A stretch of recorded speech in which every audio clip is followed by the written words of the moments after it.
Welcome to Stories of Impact. I'm writer-producer Tavia Gilbert, and every first and third Tuesday, journalist Richard Sergey and I bring you conversations about the art and science of human flourishing.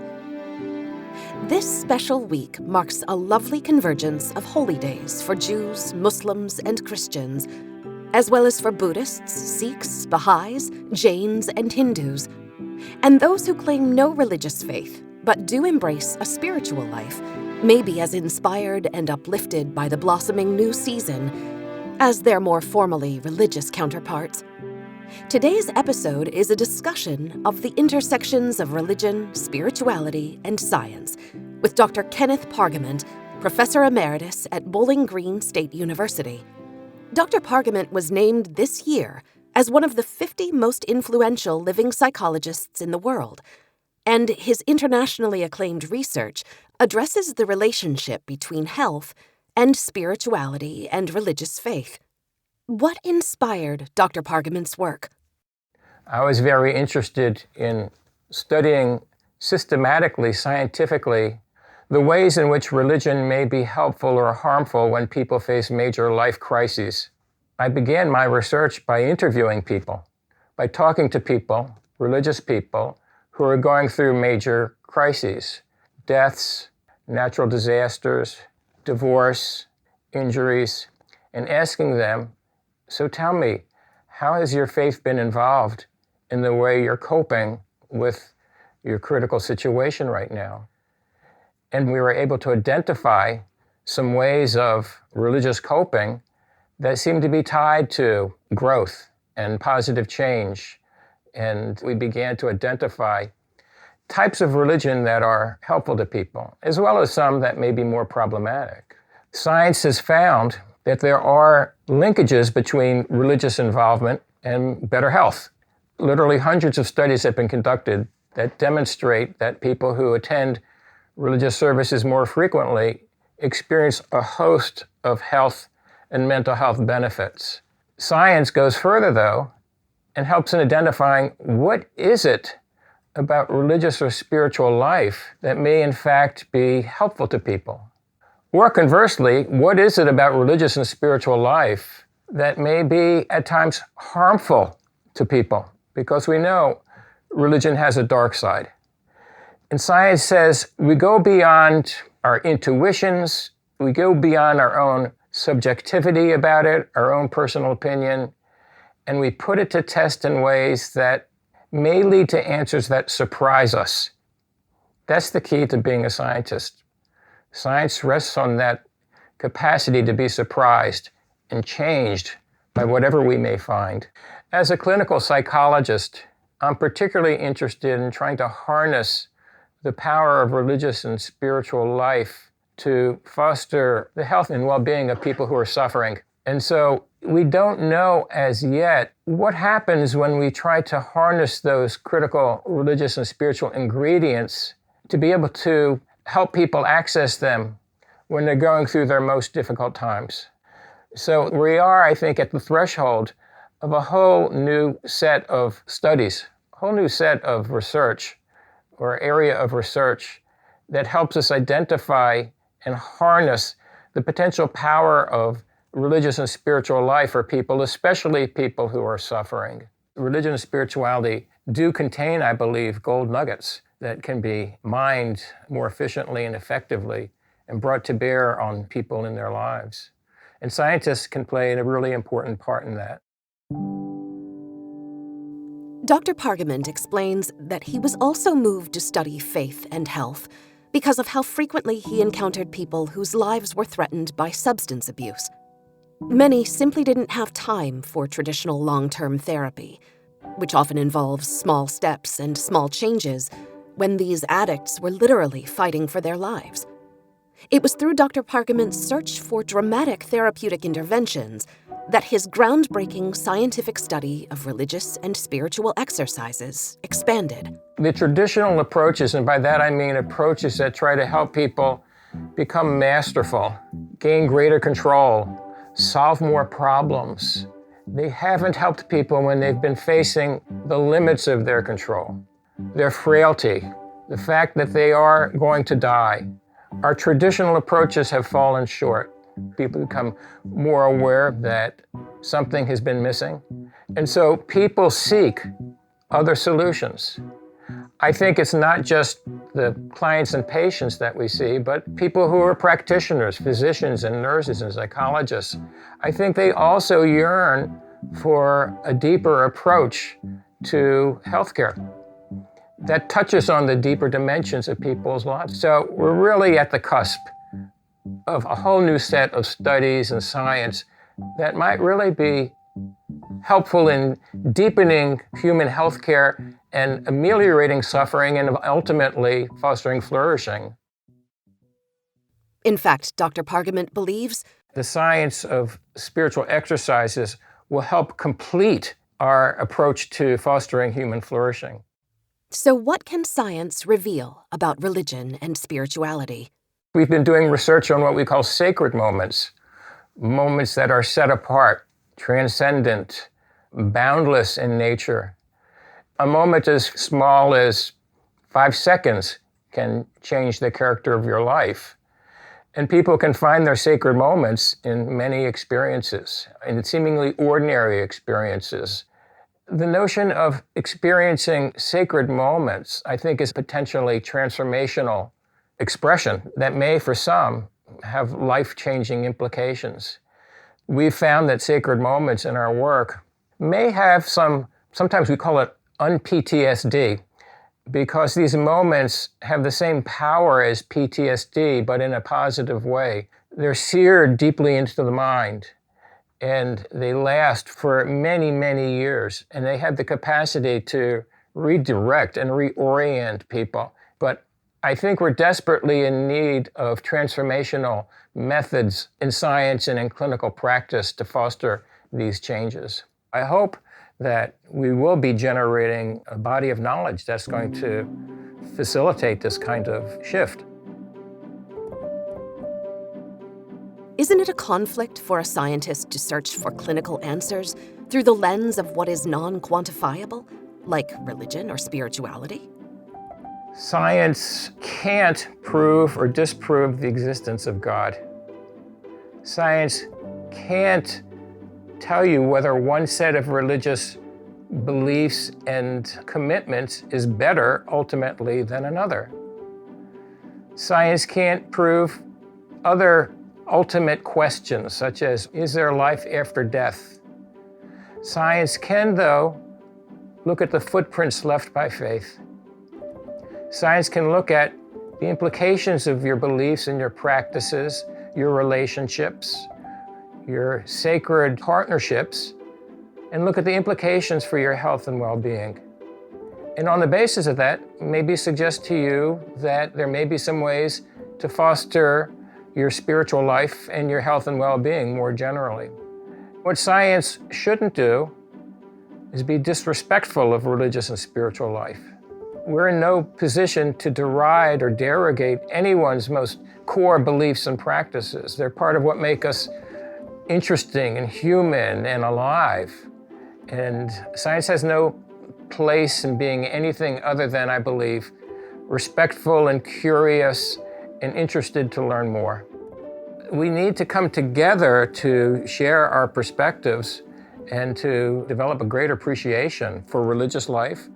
And people in religious and spiritual communities need to develop appreciation for what science can offer. The territory is so rich and multi-layered and multi-dimensional.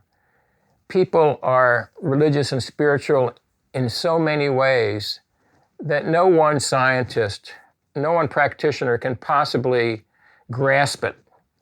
It needs to be understood and approached through multiple perspectives. So we need the perspectives of scientists and clergy and lay leaders and grassroots people. And we need people who represent different religious traditions, including people who are agnostics and atheists, all come together to try to make sense of this amazing aspect of human nature. How does Dr. Pargament define spirituality? Spirituality, I think, rests on that assumption that we're not only psychological, social, physical beings, we're spiritual beings, and that a primary motivation of human beings is a motivation for something transcendent, a motivation to experience something larger than ourselves or deeper within ourselves. And so spirituality I think of as this yearning for something sacred, yearning for something of broader and deeper value that may be, again, a very basic human motivation. That, of course, may lead to the question, well, what do we mean by sacred? And we've talked about the sacred in terms of both a core of divinity, transcendence, higher powers, however that may be understood or expressed or experienced, but also aspects of life that take on divine-like qualities by virtue of their association with transcendence. And so we can think of the sacred including things like nature, virtues, love, compassion, gratitude. They've often been linked to the divine. We can think of the sacred in terms of science even. We can think of it in terms of work, that our work may be more than simple jobs. They may take on the quality and character of a vocation, which offers a deep meaning to our lives. We can talk about anything from quilting to music. The arts and crafts can take on sacred power and meaning. So people have this yearning, I believe, to seek out and form a relationship with something larger and deeper than themselves. And by that I mean the sacred. And that process of searching for, discovering, sometimes transforming that relationship with the sacred is the heart and soul of spirituality.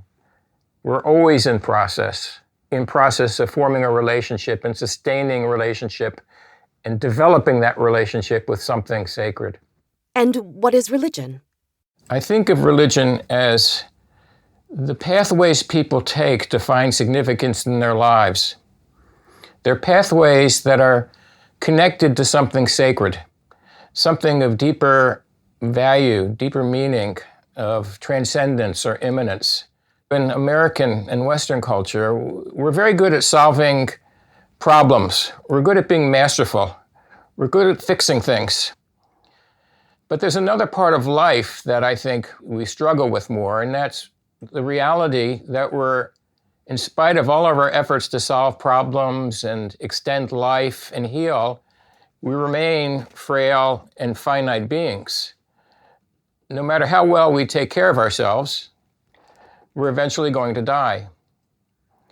And how do we come to terms with that? I think science, medicine, psychology in particular, we're not so good at helping people come to terms with human limitations, frailty, finitude. And that's where religion and spirituality come in. They're particularly designed, I believe, to help people face their limitations, to face the existential realities of their condition. Dr. Pargament believes that religion and community go hand in hand. Being part of a religion, I think, is a way of defining who you are, defining identity, also defining who you're not. I think it means to be part of a social community and provides a sense of connectedness in the searching for these solutions. What does religion do well? Religion is a really broad umbrella, and part of its power, I think, lies in the fact that it offers people many routes to significance. Beneath the religious umbrella, we can find people seeking connectedness. We can find people looking for larger meaning in life. We can find people who are really searching for emotional solace and comfort and reassurance. We can find people who are trying to get more control of their lives. And we can find people who are seeking a dramatic transformation from the pursuit of goals and destinations that are destructive. A big part of religion's power is the fact that it can respond to the diverse needs of people. How does religion support health and well-being? There are several religious coping methods, as we call them. One is being able to see critical life events through a benevolent spiritual lens, being able to see that negative life events can also be understood as opportunities for growth, a way to get closer to ultimate truth, a way to get closer to God. And people who are able to see their difficult situations through this benevolent spiritual lens seem to have a number of benefits to their mental health and come through major crises in some ways better. So that's one example. Looking to God as a partner in problem solving is another important positive religious coping method, being able to see God not as someone who takes all the responsibility away from you when you're running through difficult times, but as a partner, someone you can kind of turn to for support and guidance and solace. Religious coping methods have been tied to lower levels of distress, anxiety, depression. They've also been tied to higher levels of reports of growth, of personal change and transformation, stronger relationships, feelings that you've now found a truer, deeper purpose in life. When it comes to these ontological questions, scientists have, I believe, nothing to add. We have no exclusive position on the ultimate reality of God or the ultimate reality of religious claims. But even though we can't speak to the ultimate reality of God, we can look at what is the impact of believing in God. What's the impact of believing that God has spoken to you? What's the impact of feeling that you have experienced a miracle? We can't speak to the ultimate truth of any of these claims, but we can look at their footprints, the ways they have shaped people in their lives and their relationships, their ability to live lives of value and significance.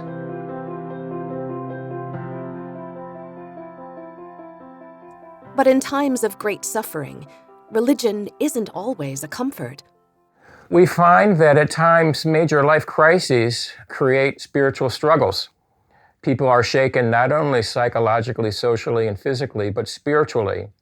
So they may feel they're being punished by God.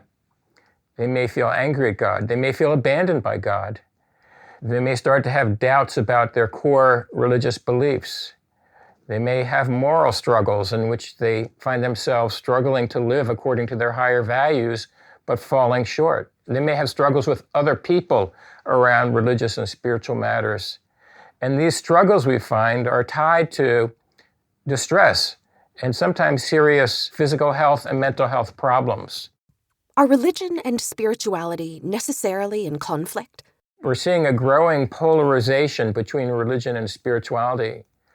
Religion more and more is becoming kind of like the dogmatic, constricting, controlling bad guy on the block. And we hear spirituality being contrasted with religion. Spirituality is freeing and uplifting and good. And so we're seeing this polarization of religion on the dark side and spirituality on the good side. It's unfortunate because nobody practices spirituality totally alone, because we're not isolated human beings. And religion itself, people sometimes are failing to see, I think, that the most central function of religious life is spirituality. Organized religions are the only institution we have that have as their most central function trying to help people find a relationship with something sacred in their lives. So the polarization is unfortunate, but people, I think, are moving more and more to seeing the two terms as polarized and even in opposition to each other, as if you have to leave an organized religious setting to be spiritual. You have to free yourself.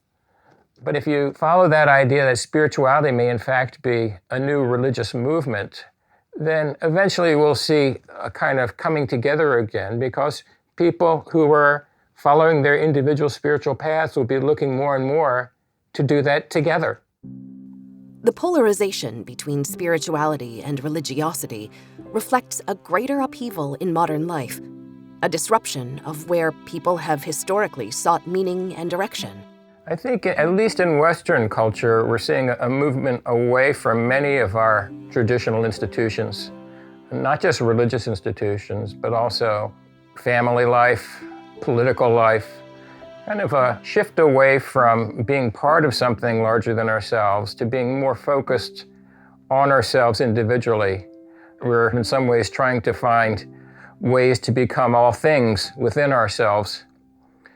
And in some ways you could say that that's not the end stage here. Throughout history we've had religious revitalization periods where there's been dramatic change in the form and kind of religion. And you could argue that we're in the midst of that now, where people are shifting from traditional religious life to more personal forms of spirituality. And those personal forms of spirituality, you could argue that they're actually the beginnings of a new form of organized religion, because we're seeing that people with these very individualized forms of spirituality want to come together to form groups, because there's this yearning, I think, to do things as a group, as a community, as a collective. So we may be witnessing the developments of churches of the unchurched, of groups of people who are coming together to form non-traditional spiritual communities, in part because they feel like something in organized religious life has, some of the spark is gone, and they're yearning to find that spark, to find a way to fan that flame once again. So I'm not sure it's so much of a loss of religious involvement as it may be a shifting in its nature. And it may be a shifting in the language that we're using as well now, that we're now speaking much more often about spirituality rather than religion. Can disruption of historically trusted institutions be attributed to any one segment of our society? I think some of the millennials and younger people may be more deeply involved in some of these shifts, but I don't think it's limited to them. We can see people of all age groups looking for ways to find something sacred in their lives and to look beyond the boundaries of their traditional religious setting at times. In fact, the largest rising group in the United States are people who call themselves both religious and spiritual. They're holding on to some religious structure and institutional life, but they're also trying to find ways to strengthen and enhance and form that relationship with something of immanence or transcendence. People will be part of a religious institution, but they may be also involved in meditative programs or yoga or involved in outdoor nature walks. There are many ways that people seek out and try to sustain a relationship with the sacred in their lives, and they can do that in the context of a traditional religious institution, but they're not limited to that. So we're seeing people engage in more and more alternative forms of spirituality. One of the big questions is whether or not the spiritual character of these exercises adds to or magnifies their helpful value. We know, for instance, that meditation is generally helpful to people. But the way meditation has been framed in the West, it's been largely, I think, stripped of its deeper spiritual and religious connections. It's almost a mantra nowadays that you don't need to be religious to meditate. And that's true, you don't. And yet we know that meditation was grounded in religious traditions. We can find meditative forms in Buddhism, Hinduism, Christianity, the major religions. We can find examples of meditation and its roots. By removing its religious connotations and its religious connections, are we possibly diminishing the potential value of meditative methods for people? And we've actually done some research on that. My colleague, Amy Wachholz, and I looked at whether or not it made a difference whether you meditate to an explicitly spiritual mantra, such as God is peace, God is love, or a secularized mantra, such as grass is green, sand is soft. And the question is whether the spiritual dimension of the meditation, does it add power to its effects? And Amy studied this among people experiencing chronic pain and found that participants who had been trained to follow the spiritual mantra experienced dramatically greater gains in their ability to reduce their pain and tolerate levels of pain in their lives. They also reduce their dependence on analgesic medication. And so the spiritual content counts. It adds something to the power of these exercises. Whether religion or spirituality, what are people looking for? In spirituality and religion, we can find people with diverse motivations. It's not one size fits all. Certainly many people are trying to make sense out of their lives and are looking for meaning. What's the point of it all? But not everyone is meaning-oriented. Not everyone has that kind of cognitive yearning. For many people, it's wanting a connection with something, a connection with nature, a connection with other people, a connection with the larger world. And for them, this relational yearning is what's key. The relational motivation is what's really important for them. And then there are many people who are simply seeking some kind of emotional comfort in a world that seems to be so disrupted, so frightening, so chaotic. So much seems out of our control and out of our hands, and our very lives seem to be at stake. And people want to feel a sense of safety and security and comfort. It's not so much trying to make sense of it. It's more like trying to reduce some of the existential anxiety of living. I think particularly so nowadays in the midst of COVID, where religious institutions themselves were shut down. So people couldn't be part of a larger community. They couldn't be part of rituals that helped them find a way to express and experience the change that they're going through and feel part of a community of people going through this together and the strength that they can derive from that. So in some ways, we've been forced to move towards more individualized spiritualities because the organized aspect of religious life hasn't been as available.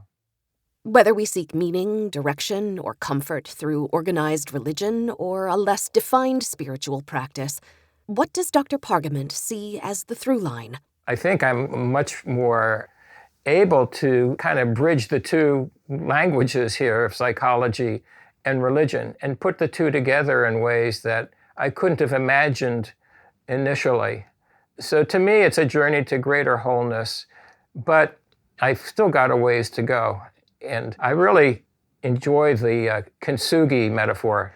Kintsugi is a Japanese art form that involves breaking a ceramic and then putting the pieces back together again with some kind of gold or silver filigree. And the broken ceramic, when it's put back together again, is more beautiful than the ceramic that had been unbroken. And the philosophy underlying it is that in brokenness, we can create greater wholeness. And the wholeness can be of greater beauty when we appreciate that the brokenness is a part of the wholeness. And I find that to be very true in people's lives. We're all, to some extent, wounded and broken in some ways, and yet we try to find ways to put the pieces together again, to become more whole. It's a process that never ends. We're always trying to become more whole. And in the process of doing that, as we move forward, I think we have opportunities to flourish. But we're flourishing as we move towards greater wholeness in our lives. We'll be back in 2 weeks with further discussion about healthcare and flourishing with Dr. David Addis, a public health doctor and the director of the Focus Area for Compassion and Ethics, a program at the Task Force for Global Health based in Atlanta. As I reflected on flourishing, and particularly the idea that flourishing is a sense of all things going well in all domains of your life, I thought, well, if that's true, how many minutes of my life will I be truly flourishing? Because there's always something that could be better. And I started wondering about flourishing in the context of adversity. As a physician, I've known people who were at the end of their life, perhaps in great pain, and yet they were flourishing, they were fully alive. And also people who seemed to have everything that I was searching for or looking for as a professional physician, who seemed miserable. So this dialectic between suffering or adversity and flourishing became alive for me. If you appreciate the Stories of Impact podcast, please follow us and rate and review us. You can find us on Twitter, Instagram, and Facebook, and at storiesofimpact.org. This has been the Stories of Impact podcast with Richard Sergey and Tavia Gilbert. Written and produced by Talkbox Productions and Tavia Gilbert. Senior producer Katie Flood. Music by Alexander Filipiak. Mix and master by Kayla Elrod. Executive producer Michelle Cobb. The Stories of Impact podcast is generously supported by Templeton World Charity Foundation.